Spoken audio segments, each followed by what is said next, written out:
Lamun kolot ngarep-ngarep ka hiji anak, pamulang tarima ku harta banda, pamulang tarima ku duit, pangrugi-rugi na eta mah hadirin. Rugi.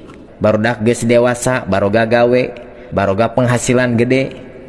Pas barudak rek maju, urang kaburu maot. Bagianana teh capena we hungkul. Da ngarep-ngarep harta bana na teh jadi anak. Anak mere mobil misil, da geus teu genah atuh numpakanana ge, da geus kolot urangna. Budak ngirim sukro 5 kilo, da kalah main bal di jero baham teh nya. Geus teu teurakna nahaon da geus metik urangna ge nya. Pangmelikeun baju, jas make dasi.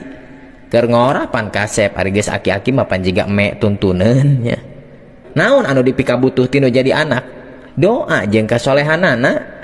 Matak pangrugi-rugina anu jadi kolot boga anak sababaraha hiji, tapi eta anak anu loba teh teu mampu ngucapkeun Allahumma gfirli wali walidayya warhamhuma kama rabbayani shaghira.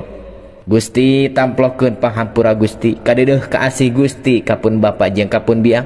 Sapertos dareudeuhna aranjeunna ka jisim abdi dina waktos alit. Lamun eta ucapan diucapkeun dina tiap-tiap beres salat ku anak-anak urang, waduh manfaat luar biasa tinu jadi anak. Tak ieu anu disebut anak soleh teh. Lain saukur ku kabeungharanana, kabeungharana mah keur diri nah hadirin.